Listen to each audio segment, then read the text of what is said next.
Hi everyone, my name is Harjot. My name is Tarek.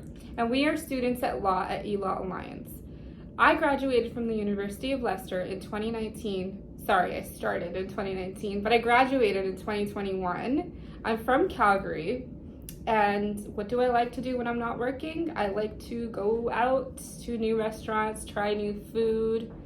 I just started my articling in January, so I will be hopefully passing my bar exam by September. Of when? This year? Of this year, yeah. I write my bar exam in September. Wow, no, that's awesome. Yeah. So I'm also a student at law, and I've been here at eLaw Alliance for the last 10 months. I'm expecting to cross the bar in September of this year, very, very soon. I'll be a lawyer, hopefully. I graduated from Bonn University in 2020, right before the pandemic really hit, so I got lucky and I got out. I had to finish about 7 exams, and so did Harjot. You finished 7, I believe? I did 7 as well. Yeah, and once we finished that process, it just CPLED, which is like the bar courses that we need to take. She's in the midst of it, and I finished it, thank God. But today we're going to be discussing some of the law around DUI charges in Alberta and also assaults. And I'll let Harjot take it from here when it comes to DUIs. Thanks, Tarek. In Alberta, the DUI laws are governed by both the Criminal Code of Canada and provincial legislation. A blood alcohol content, or BAC, of 0.08 or higher attracts criminal charges. However, Alberta's provincial laws don't take impaired driving lightly either. BAC levels from 0.05 to 0.08 can result in immediate license suspension. The consequences of DUIs can be life-altering. A conviction can lead to imprisonment, heavy fines, license suspensions, and a criminal record. Insurance premiums often skyrocket after a DUI charge, and it could even affect your employment prospects. And let's not forget cannabis.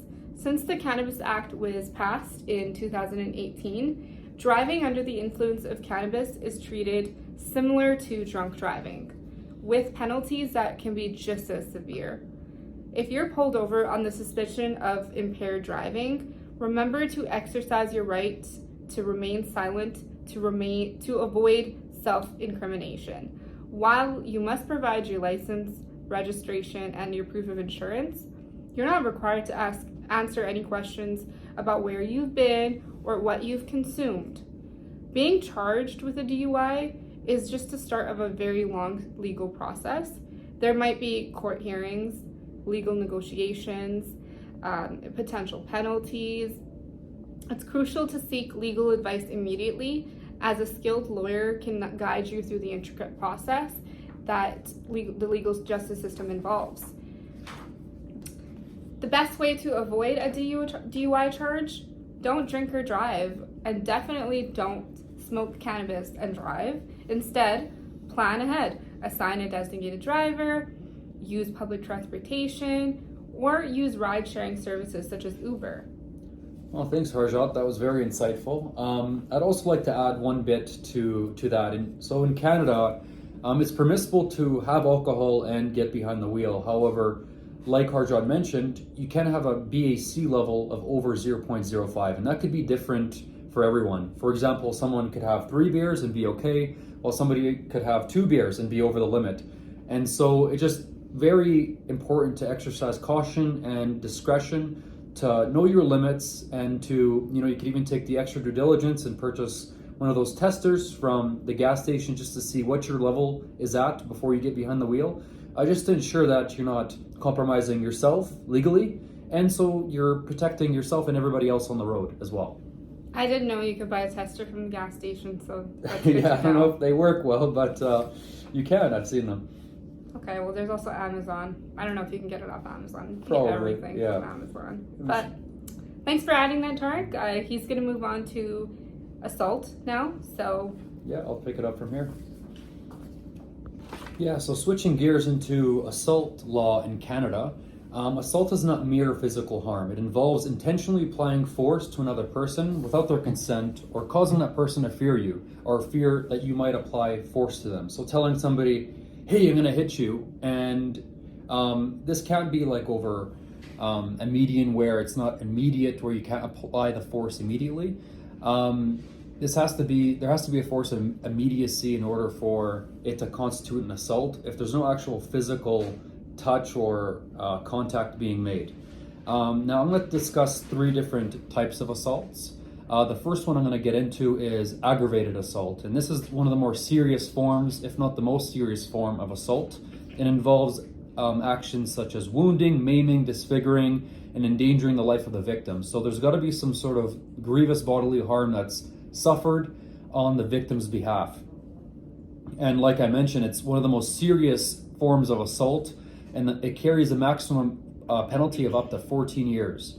The next type of assault I'd like to discuss is sexual assault, which involves a type of assault where the integrity of the victim is compromised in a sexual way.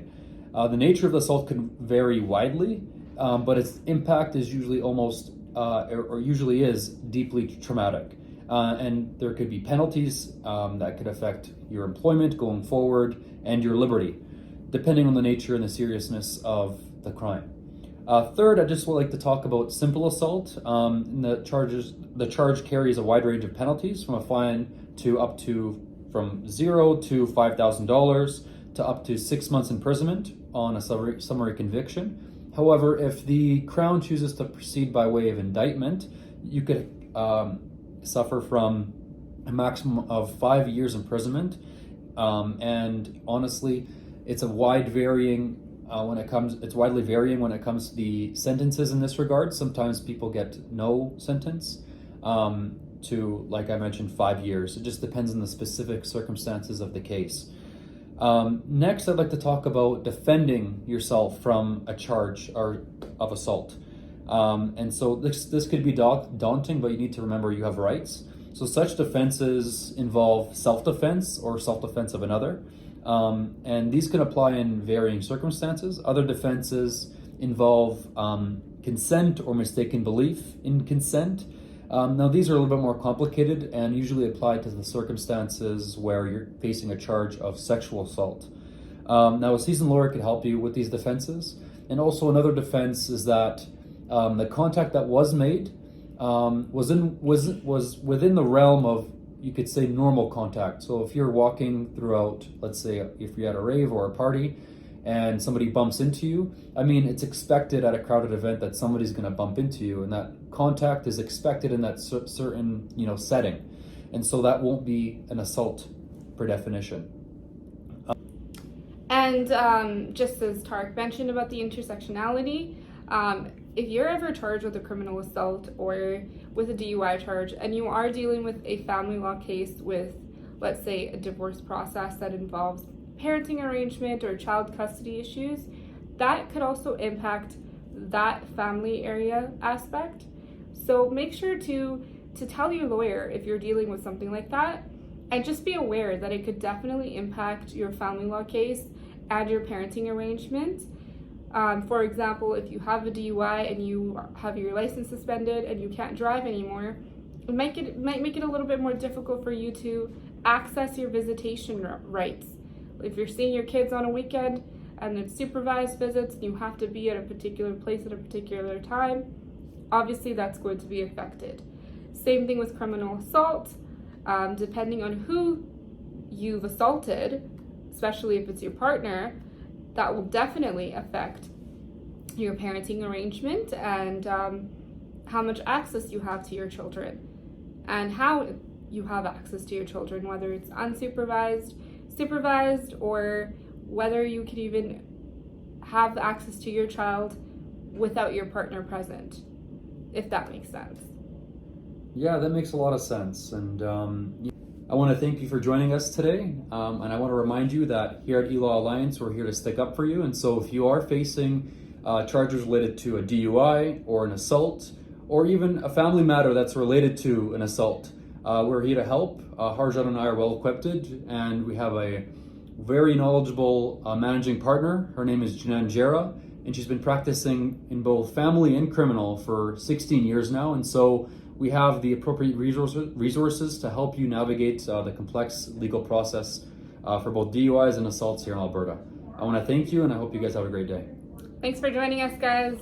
We hope this was a helpful video, and if you have any questions, give us a call and we can do 1 hour free consultations as well on the phone with you guys. Our number is 780-665-4955. Bye! See ya.